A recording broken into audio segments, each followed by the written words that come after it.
बिस्मिल्लाहिर्रहमानिर्रहीम। Dear student, अस्सलाम वालेकुम। उम्मीद है आप सब खैरियत से होंगे। बेटा, आज हम शुरू कर रहे हैं 3.2 एक्सरसाइज।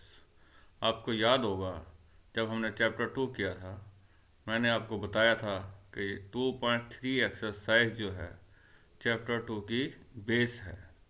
जो चीज़ें आप चैप्टर 2 में सीखेंगे वही तमाम चीज़ें रिमेनिंग चैप्टर में आपके काम आएंगी, बार बार यूज़ होंगी। ठीक है बेटा। तो आज हम 3.2 शुरू कर रहे हैं। 3.2 का रोल भी वही है जो चैप्टर 2 में 2.3 का था। जो बातें हम यहाँ सीखेंगे वही बातें रिमेनिंग एक्सरसाइजेज में, रिमेनिंग चैप्टर में बार बार यूज़ होंगी। तो बेटा, इन चीज़ों को बार बार आपने देखना है, बार बार करने हैं सवाल, फार्मूलों को सही तरीके से याद करना है और देखना है कि किस तरीके से ये फार्मूले यूज़ होते हैं। ठीक है बेटा। कब और क्यों ये वाला फार्मूला हम लगा रहे हैं, इस बात को आपने याद रखना है। किस सिचुएशन में कौन सा फार्मूला यूज़ होता है ये याद रखना है आपने। और इंशाल्लाह आने वाले चैप्टर्स में आपको फिर कोई प्रॉब्लम नहीं होगा।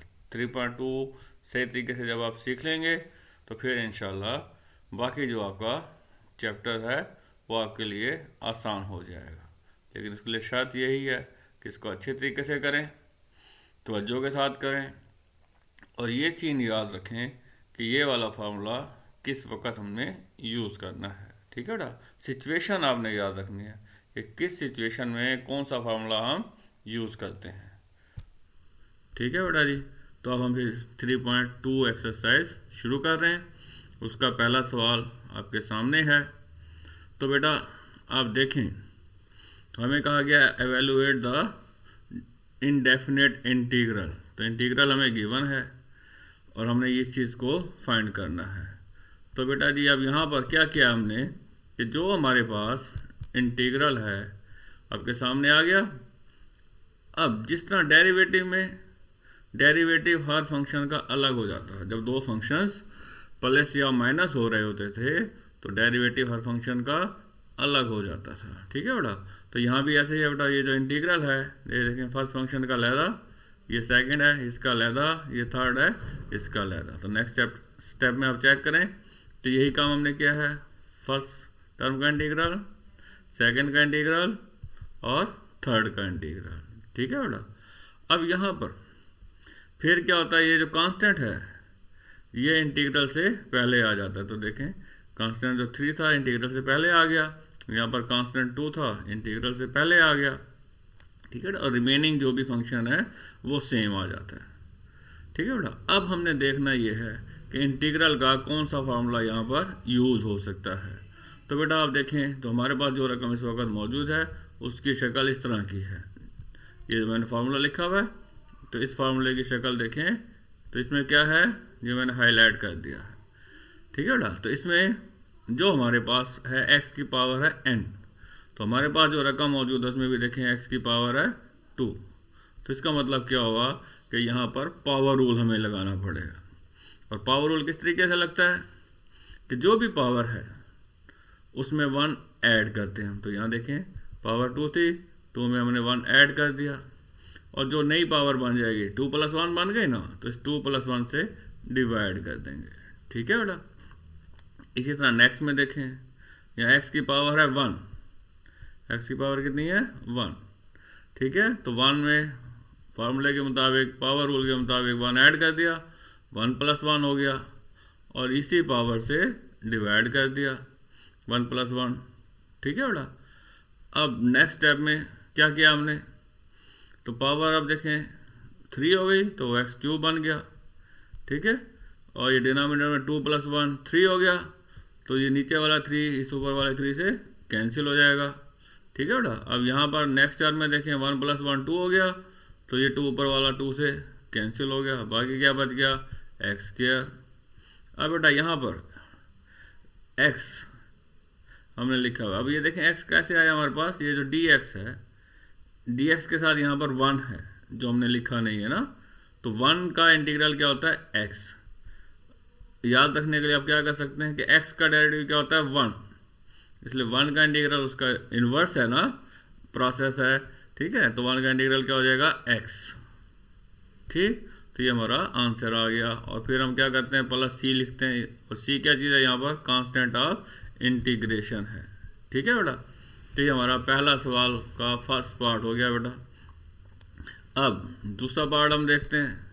इस दूसरे पार्ट में क्या कहा गया हमें कि आपके पास इंटीग्रल वही गिवन है, ये गिवन इंटीग्रल है, ठीक है, इसको इंटीग्रेट करना है। तो यहाँ भी बेटा दो फंक्शंस प्लस हो रहे हैं ना, इन दोनों का इंटीग्रल अलग अलग कर दिया जाएगा, फर्स्ट का इंटीग्रल प्लस सेकंड का इंटीग्रल, ठीक है। फिर क्या किया, अब हमने जिस रकम का इंटीग्रल लेना है वहाँ पर हमें क्या नजर आ रहा है, अंडर रूट है। तो अंडर रूट को जिस तरह डेरिवेटिव में हम क्या करते थे, पावर बनाते थे, तो यहाँ भी पावर बनाएंगे। तो अंडर रूट जब लिखा हुआ तो इसका मतलब क्या होता है, पावर 1/2। तो x की पावर क्या हो गई, 1/2, ठीक है। इसी तरह यहाँ पर नीचे अंडर रूट है, पावर 1/2 हो जाएगी, लेकिन जब इसको ऊपर लेकर आएंगे तो पावर क्या हो जाएगी, -1/2, पावर क्या हो जाएगी, -1/2, ठीक है बेटा। अब यहाँ पर फिर देखें कि अब हमारे पास जो रकम है उसमें पावर यूज़ हो रही है, इसका मतलब क्या हुआ, पावर रूल लगाना पड़ेगा हमें, ठीक है बेटा। और पावर रूल हमें क्या बताता है कि जो भी पावर है उस पावर में +1 कर दें, और जो नई पावर बन गई है उससे डिवाइड कर दें। देखिए हमने डिवाइड कर दिया उसी पावर से। अब बेटा नेक्स्ट देखें, वहाँ भी पावर है, तो रूल के मुताबिक पावर में +1 किया हमने, और इसी पावर से हमने क्या कर दिया, डिवाइड कर दिया, ठीक है बेटा। अब ये x की पावर क्या बन गई है, 3/2, और नीचे भी 3/2 है, ठीक है। इसी तरह यहाँ पर x की पावर क्या बन गई है, 1/2, एलसीएम लेकर पावर आ जाएगी ना 1/2, और नीचे भी 1/2 आ गया बेटा। अब क्या होगा, ये जो 3/2 था, ये वाला 3/2 इसका रेसिप्रोकल हो जाएगा 2/3, ठीक है, क्योंकि ये डिनोमिनेटर में मौजूद है। इस तरह ये 1/2 है, तो ये क्या बन जाएगा, 2 बन जाएगा, ठीक। तो अब बेटा जी ये हमारा आंसर आ गया। तो ये हमने सेकंड पार्ट कर लिया। अब बेटा हम थर्ड पार्ट करते हैं, ठीक है। अब आप देखें ये हमारा गिवन इंटीग्रल है, ये इंटीग्रेंड है जिसका इंटीग्रल हमने फाइंड करना है, ठीक है बेटा जी। तो इसमें क्या करेंगे, हम पहले इस x को अंदर मल्टीप्लाई करेंगे और इस इंटीग्रल को भी अलग अलग कर लेंगे। फर्स्ट टर्म का लहदा, ये देखें x अंदर मल्टीप्लाई हो गया, ठीक है, और इंटीग्रल अलग हो गया। इस तरह 1 का इंटीग्रल हमने अलग कर लिया, तो ये 1 का इंटीग्रल है, लेकिन अब ये क्योंकि x 1 से मल्टीप्लाई हो रहा है इसलिए यहाँ पर क्या आ गया, x आ गया, ठीक है बेटा। अब बेटा ये दोनों x और ये x की पावर है 1/2, दोनों को ऐड करेंगे तो x की पावर क्या बन जाएगी, 3/2, ठीक है। और यहाँ पर x है तो इसका मतलब x की पावर है 1। अब आप यहाँ देखें तो यहाँ भी हमें x की पावर नज़र आ रही है, यहाँ भी x की पावर नज़र आ रही है, इसका मतलब है यहाँ पर हमें पावर रूल लगाना पड़ेगा। और पावर रूल के मुताबिक क्या होता है, जो भी हमारे पास पावर मौजूद है उस पावर में +1 कर दें। तो ये देखिए हमने +1 कर दिया पावर में, और न्यू पावर से डिवाइड कर दिया, ठीक है बेटा। इसी तरीके से यहाँ पर देखें पावर 1 है, 1 में हमने +1 किया रूल के मुताबिक, और जो न्यू पावर बनी 1 + 1 उससे डिवाइड कर दिया, ठीक है बेटा। तब यहाँ पर x की पावर क्या हो गई, 5/2, नीचे क्या आ गया, वो भी 5/2 आ गया, ठीक है। उसके बाद यहाँ पर x² हो गया, नीचे क्या आ गया, 2।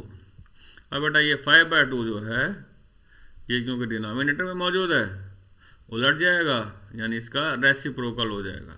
5/2 है तो ये क्या हो गया, 2/5, और जो रिमेनिंग है वो सेम लिख देंगे तो ये हमारा आंसर हो जाएगा, ठीक है बेटा।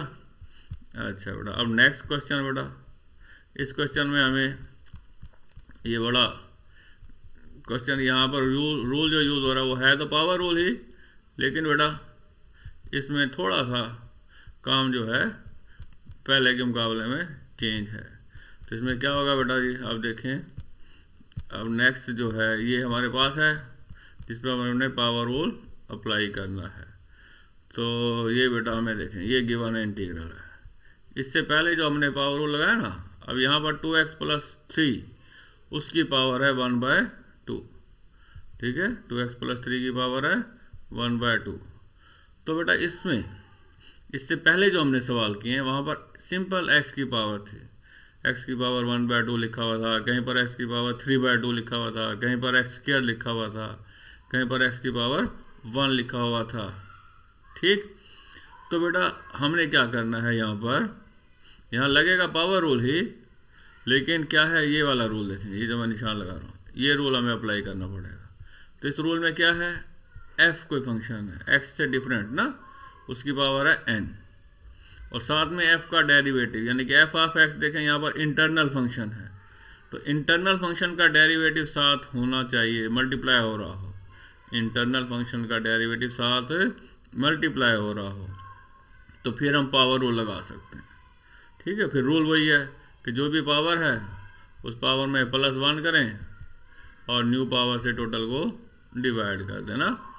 ठीक है बेटा, तो यहाँ पर भी देखें आप, ये 2x प्लस 3, तो 2x प्लस 3 का जो डेरिवेटिव बनता है ये मैंने लिखा हुआ है, क्या बनता है 2। तो अब ये f ऑफ x यहाँ पर क्या है 2x प्लस 3, तो f ऑफ x का डेरिवेटिव 2 इस जगह होना चाहिए था जो नहीं था। ठीक है, तो हमने इसलिए क्या किया, 2 से मल्टीप्लाई भी किया और डिवाइड भी कर दिया। ठीक है, 2 से मल्टीप्लाई किया, यहाँ पर 2 से डिवाइड किया। तो अब बेटा इस 2 को फार्मूले वाली शेप देने के लिए मैंने क्या लिख दिया, डेरिवेटिव ऑफ 2x प्लस 3, 2 को क्या लिख दिया, डेरिवेटिव ऑफ 2x प्लस 3। ठीक है बेटा, तो यहाँ जब हम पहुँचे तो अब आप देखें बेटा, इसका मतलब वही 2 है। अब ये फार्मूले वाली शेप बन गई, ये फार्मूला जो आपके सामने क्या है कि f, ये f हो गया। ठीक, यहाँ पर f की पावर हो गई और साथ में ये f का डेरिवेटिव हो गया। ठीक है, तो ऐसा हो तो फिर हम पावर को अप्लाई कर सकते हैं। तो बेटा वही पावर में देखें 1/2 पावर थी ना, +1 कर दिया और जो न्यू पावर बनी उससे डिवाइड कर दिया। ठीक, तो ये पावर को अप्लाई हो गया। अब क्या होगा, ये वही 1/2 है, ऊपर पावर बन जाएगी 3/2 और नीचे 3/2 से डिवाइड कर दिया। अब ये 2 और ये वाला 2 दोनों आपस में क्या हो जाएंगे, कैंसिल हो जाएंगे। ठीक है ना, तो बाकी क्या बच गया, 1/3 2x प्लस 3 और पावर उसकी क्या हो गई 3/2। तो ये हमारा बेटा आज का लेक्चर कंप्लीट हुआ। इंशाल्लाह कल मिलेंगे। ओके बेटा, अल्लाह हाफिज़।